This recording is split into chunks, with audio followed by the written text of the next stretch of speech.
Hey everyone, just something very minor today. If you watched any of my 4x6 Bandsaw videos, you'll be well familiar with the thing I called, I think, the vice lock mod. I made it 2 or 3 times, and it sits on the other end of this screw in this slot. Once you've got this installed, all you need to do is use an Allen wrench, open that, lock it again, and you're done. Really nice and easy. I made variations that are sort of the same, but just have the tab and don't have that round bit there. That's really good. A viewer, I think it was Therianthrope, commented on one of the videos that they'd made something similar to this using a T-nut. I suspect that one would need to cut out this slot here a bit to accommodate the T-nut, but otherwise basically the same sort of idea.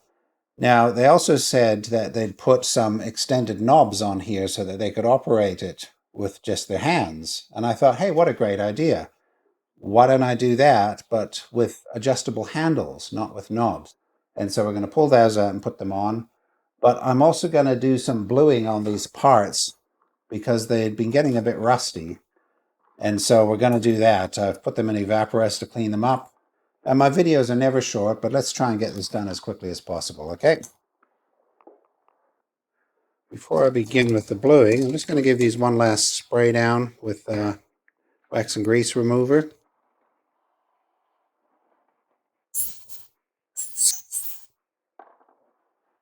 All right.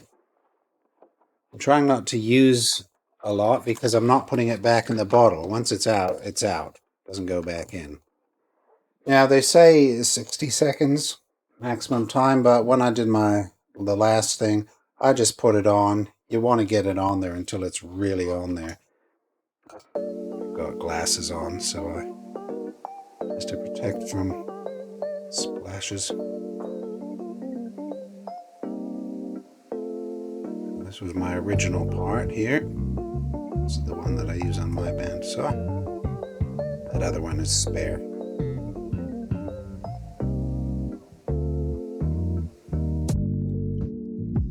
It should protect it from surface rust a little bit better.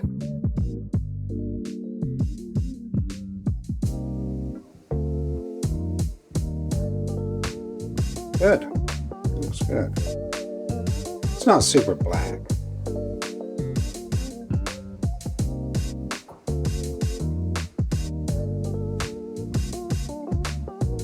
You don't find after a minute that it gets any darker or anything.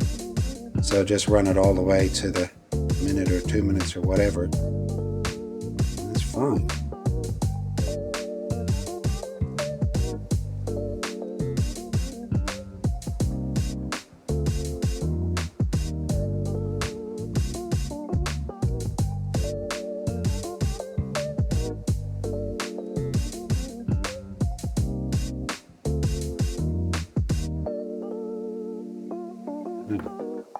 The next step after that is oil.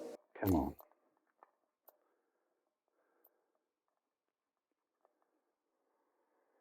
Looks good.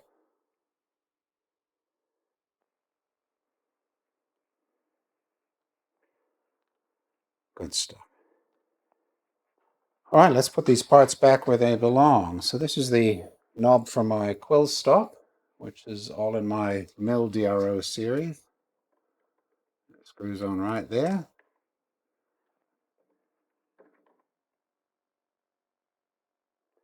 The next knob, which is the first thing I ever made, goes right here.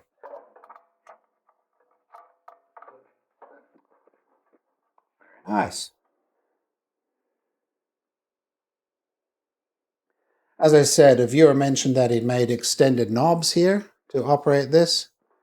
And so I just thought, hey, I'll get some adjustable handles to do the same thing. Go one better. So let's take out my chip tray mod. I'll take this out. Get one of my handles. Here.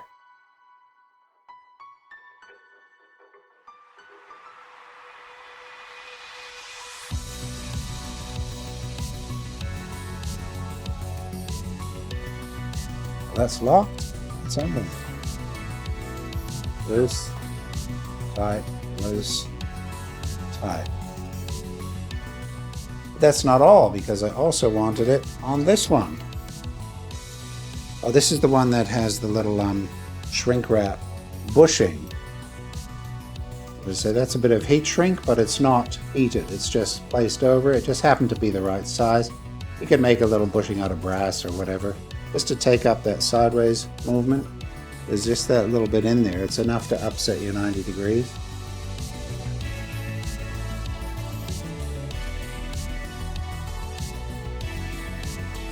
This one doesn't really have to come undone that much, just a little bit, tiny tweak, and then tweak it up again.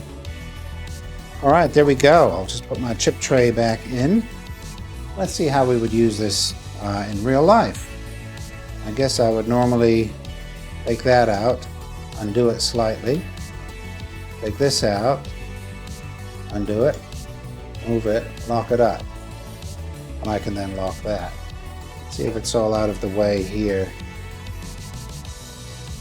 Yeah, so long as I keep this back here in this area, that's fine. Get that, bring it back straight, lock that again, bring it back, bring it back. Very nice, love it. I think this is a great outcome, very happy with that. Don't know why I didn't think of it before. And if you like anything you saw, give me a like, subscribe, comment, share the video, all that good stuff. And we'll see you in the next one.